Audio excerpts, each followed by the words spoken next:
Hey, good morning, you guys. It is Saturday morning. This is Anything But Average, Achieving Success in Life.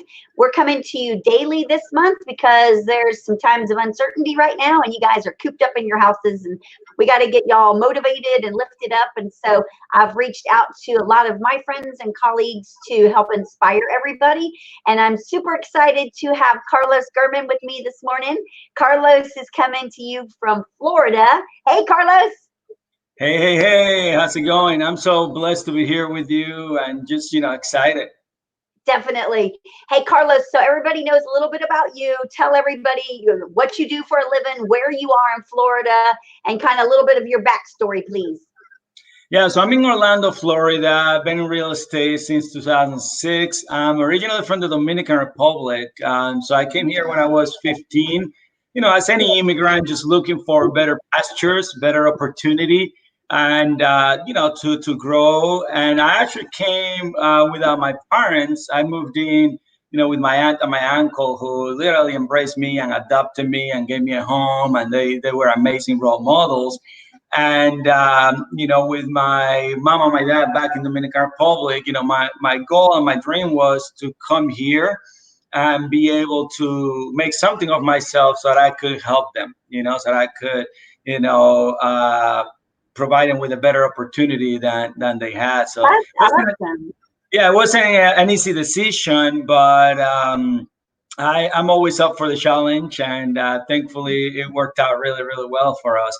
So from there, I used to live in Maine, up north, frozen tundra. So imagine for nice, warm Caribbean, fun Dominican Republic to the frozen tundra. And I arrived there in the fall, which fall in Maine is like winter in any other state. Oh my gosh, yes. Yeah. So it was quite the shock. So I always wanted to be in a warmer climate. So as soon as I could, I actually moved to Florida.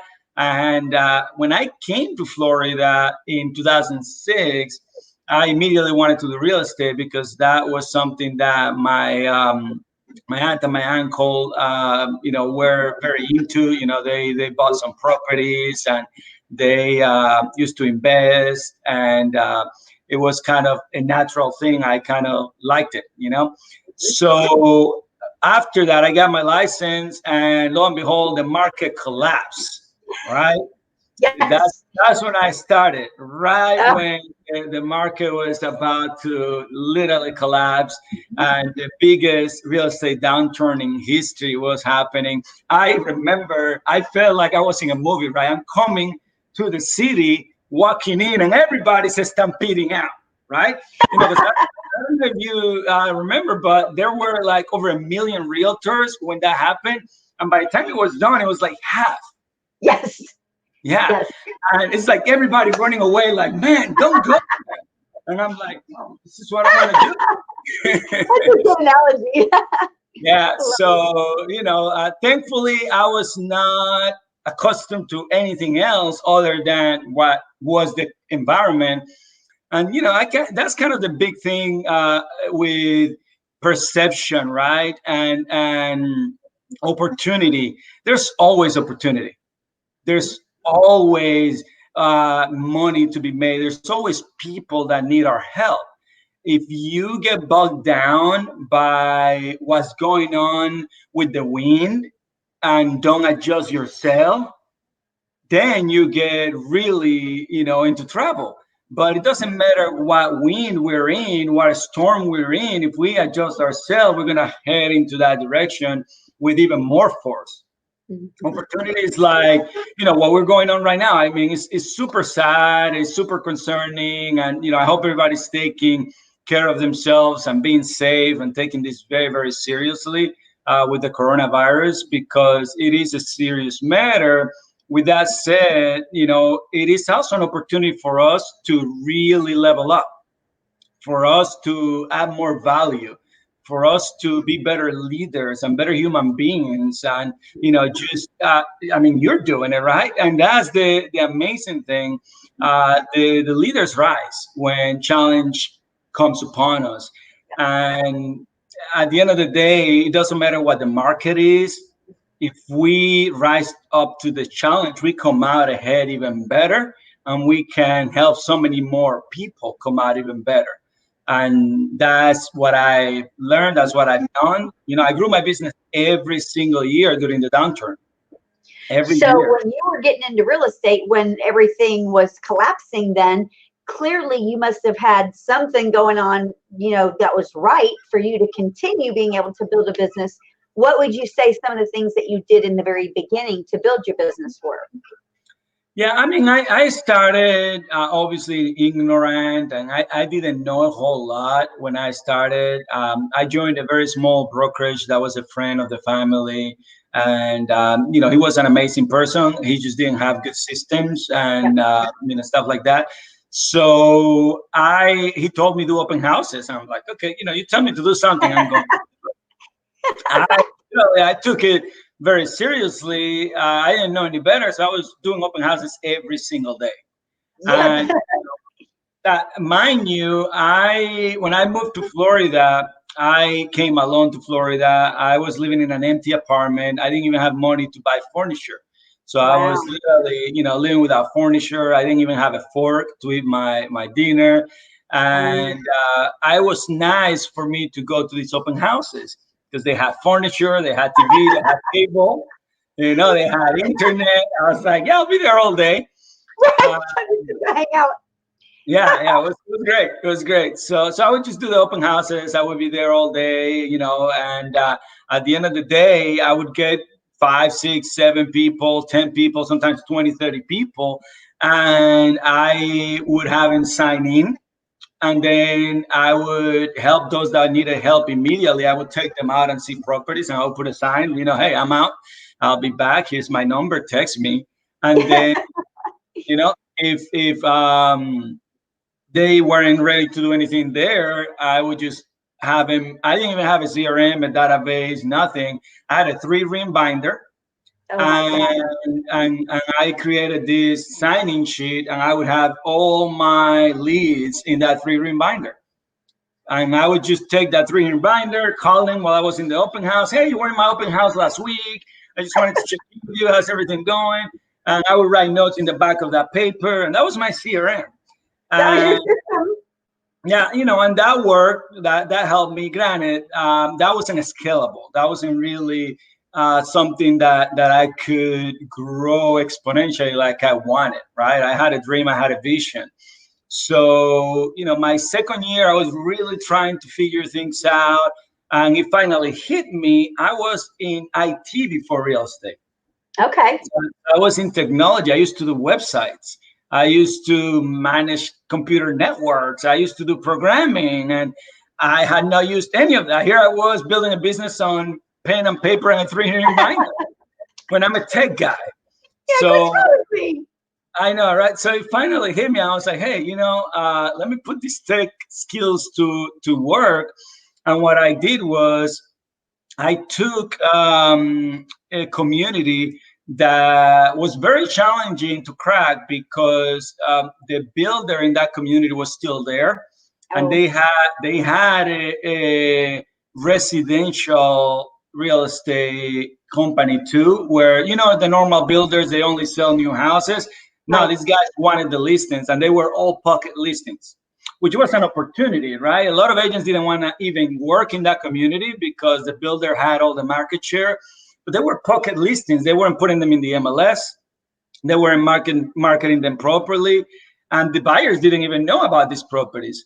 Sure. So I built a website to add value to the community, to position myself as the authority in the community, and to be that voice of, hey, I can market your property anywhere.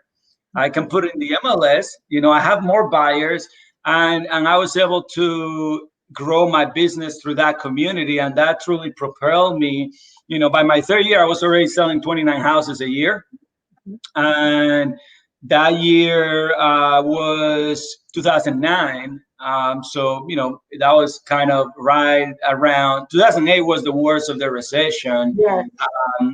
So 9 was already kind of turning the corner. So 2010, 11, I was already selling 50, 60 houses as a single agent with that one website. So then I decided, well, this is working. Let me do 50 of them. Yes. Yeah, Wow. and I did a bunch of these community websites, and then I had too many leads, and I was literally drowning myself, killing myself, working 80 hours a week. My wife was gonna kick me out the door, and just it was a miserable situation. Yeah, a lot of money, but a lot of grief. And I started kind of researching. There's got to be a better way. There's got to be a better way. There's got to be a better way.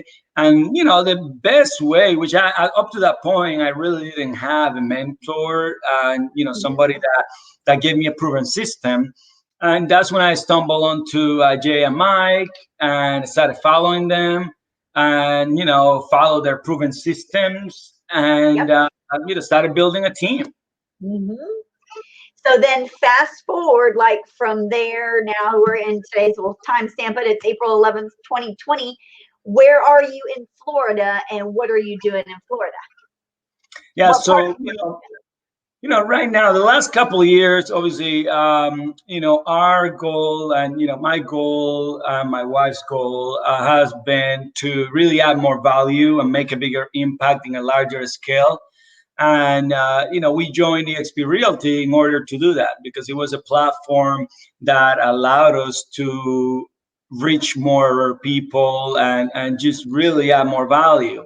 So I was a broker, actually, because I became a broker, and I was a broker for 10 years. And through EXP, we merged with EXP, and okay.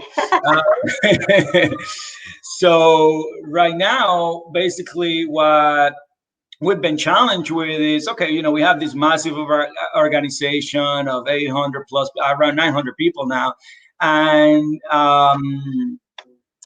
we need to make sure everybody understands that these times is when we rise. These times is when we get market share. These times is when we show who we truly are.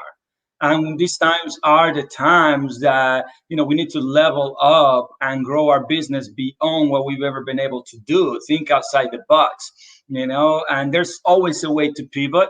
And I'm blessed to work with some amazing people like yourself and others that are like-minded, and we're always thinking of ideas and things that we can do to really pivot and change the game, and how do we level up. So we've been doing a lot of trainings, a lot of masterminds, workshops, happy hours, not only with our agents but also with other agents in the marketplace. We Mhm. want to be able to help everybody that needs help. We want to be able to make sure everybody's in the right mindset, because again, these times, we still need to remain focused and help the people that need help. And there are innovative ways, to do that. So that's what I've been up to in the last, couple of weeks. I've been obviously hunkered down. So we closed our office, and we actually rose to the challenge. We were exploring opening our own team suite in EXP World, but we had not done that.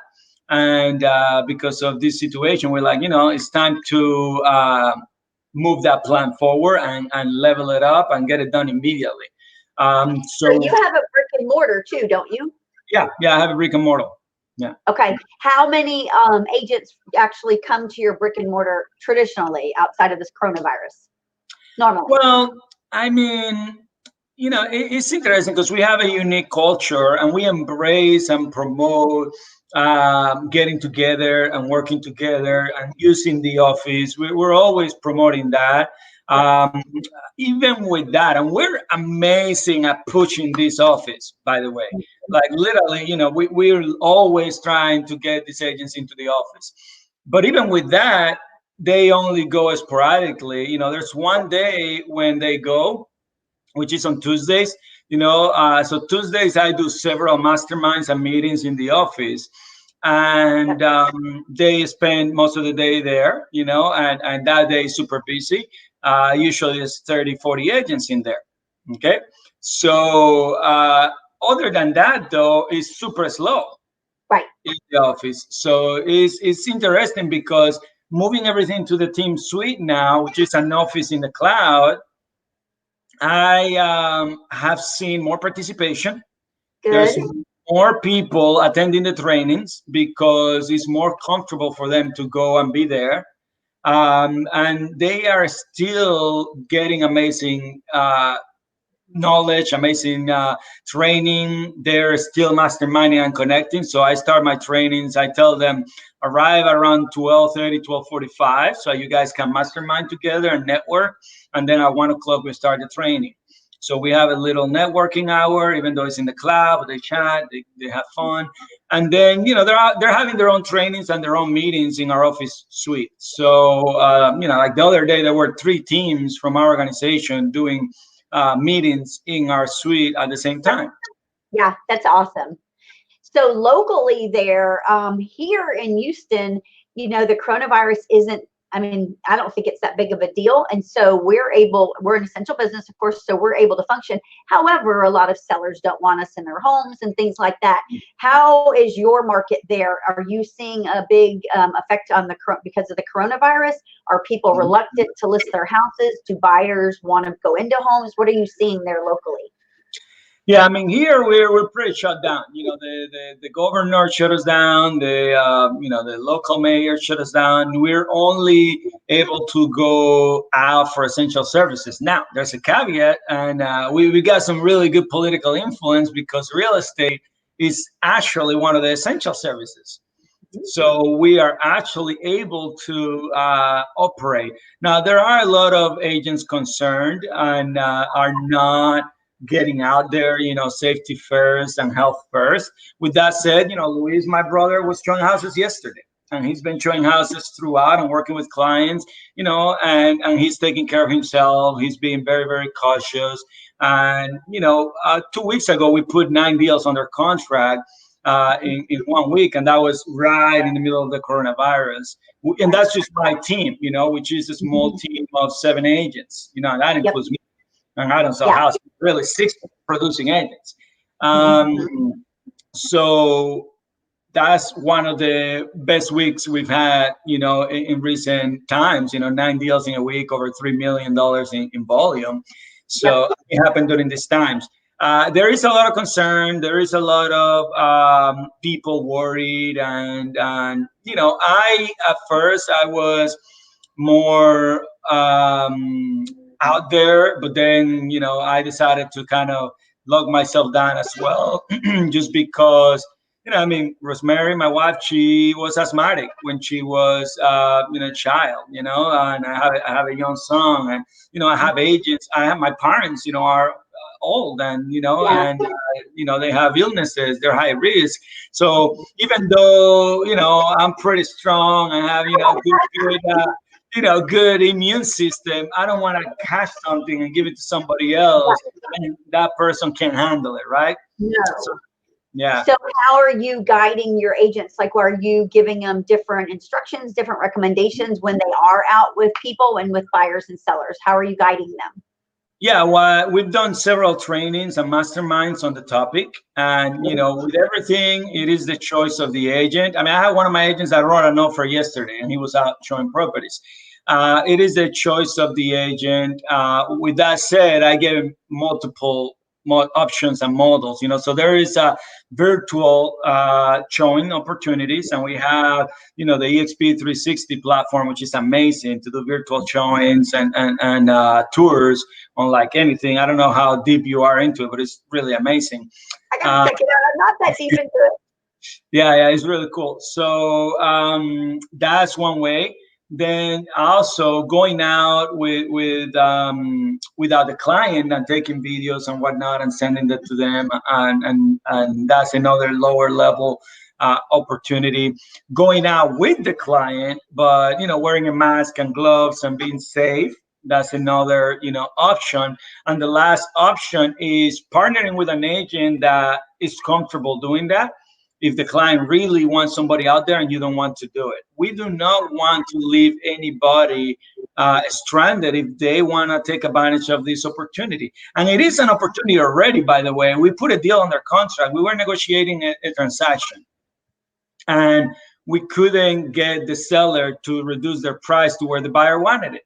And when coronavirus came, they were willing to do it. It was a $30,000 price reduction. Yeah, it's Uh, huge.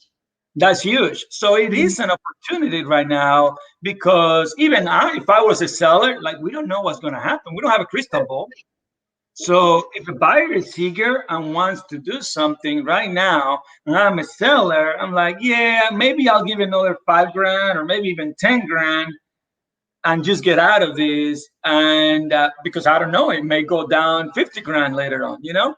Yep. And as a buyer is like, well, I don't know either. I don't have a crystal ball. I can save 10 grand right now, or maybe later there's 5, 10 buyers at once because there's this pent up demand that nobody could be out there looking at homes. So we don't know, right? So because we don't know, all we have to do is enable what the customer wants to do, and Yep. it's their decision. We educate them, we let them know what the options are, and the upside, you're the one that's making the decision.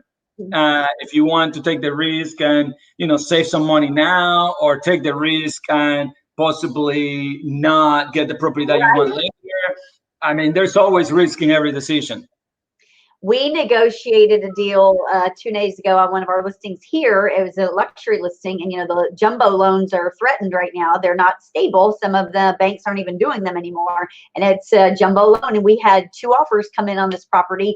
It was a $55,000 difference in the offers. One was cash, and one, of course, was financing with the jumbo loan. And we presented it to the seller with our recommendations, and it's like, that's $55,000 difference, and the cash buyers wouldn't come up because they knew their offer, is secure, it's safe, it's no questions, and the sellers ultimately went with the cash offer, even though there was that big of a difference. So these cash buyers, I mean, they made out like a bandit. They stole that property, and looking at that as, the broker, I'm like, oh my gosh, I feel like I got stabbed. Like, gosh, it's such a huge difference, because I know if we weren't in this coronavirus crap, we would have been able to be secure in that higher offer. But right now I couldn't say, I can't tell you 100% that their loan's going to go through, because we don't know. The bank could deny it. We don't know, Right.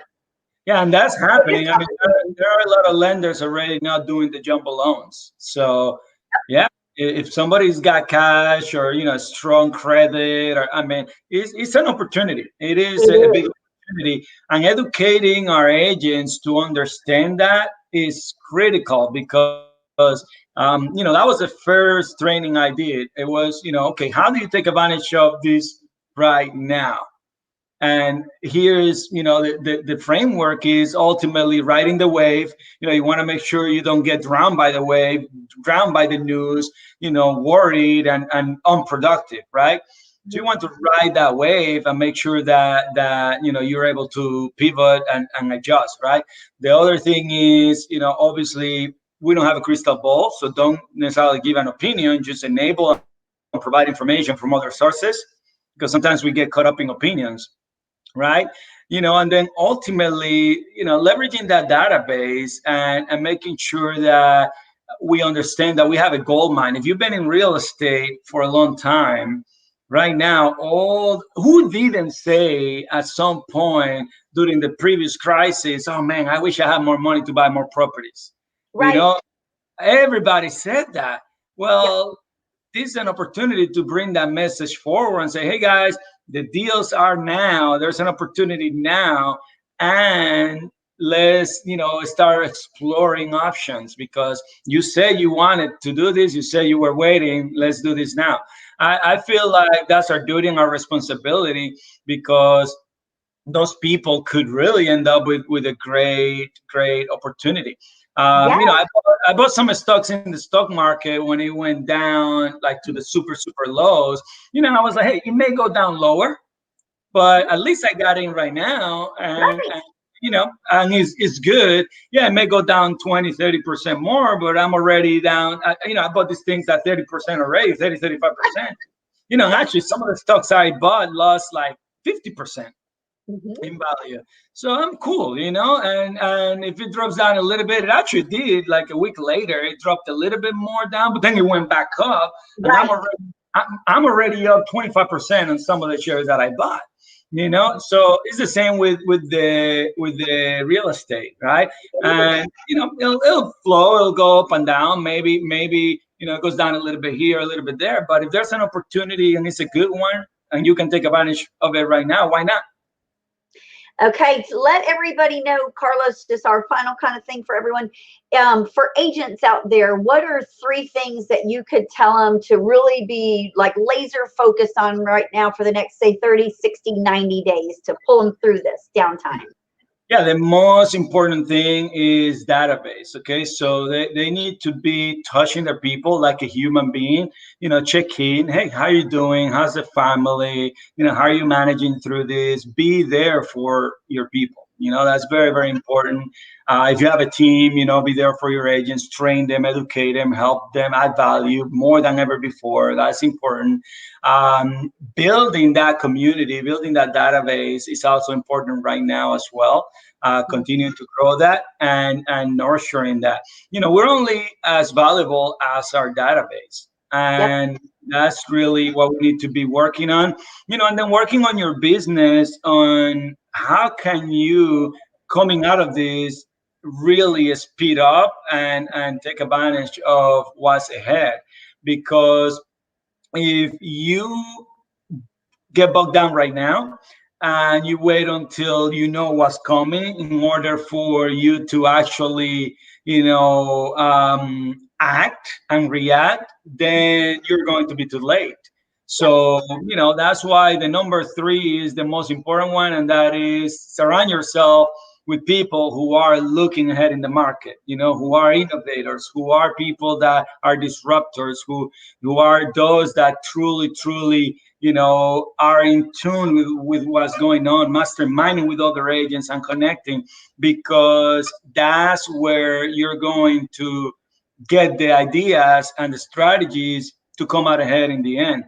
So, touch your people, build that database, and make sure you're plugged into high level individuals that are like minded and that, you can borrow strategies from to come out ahead in this. Like when you said that, I got a visual of like a football team, when they go in for the huddle and they're strategizing and they're like, as soon as they stop from the huddle, then they run out and it's like, act. I feel like that's what I know that's what everybody should be doing right now is like huddling, because when it's like when the gates are open and we're released from this in shelter crap, then it's on. But for me, it's like I am behind the scenes just orchestrating so much stuff that I look at the silver lining of this coronavirus, and I have organized so much stuff that needed to be organized and implemented anyway, but I was too busy to get focused, laser focused on it. And so I think everybody out there, rather than looking at how bored you are, there's always something that you could be refining, redefining, improving. And I think that's exactly what you were just talking about, so that when we're released from this, it's like boom.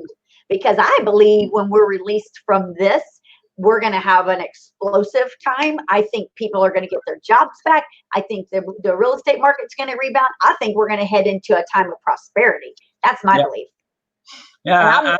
I believe that at this point, the way that things are looking, there's gonna be an avalanche. And I could be wrong, but that's what I'm seeing. I think there's so much pent up demand that there's really going to be an avalanche, and for us to be ready for that is amazing. Yep. I'm busier now than I was pre-coronavirus. Like I'm like, oh my god, like there's so much going on. Yes. Uh, so it's definitely a blessing, and it's part of that positive mindset, right? When you focus on Yes. positivism, abundance, and empowerment, good things come your way. Always. If you start getting scared and bogged down, nothing comes out of fear. So that's not the best way to really come out ahead of this. We live in that abundant mindset, right, Carlos? Yeah, That's, that's it. That's it, Tricia. So, thank you you know, for being here today, Carlos. absolutely, Tricia. Well, thank you for having me. It's been an absolute pleasure, and I always love spending time with you, masterminding with you, and anytime you need me, I'm there. Awesome. Thank you so much. All right, take Bye. care. Bye, bye, everybody.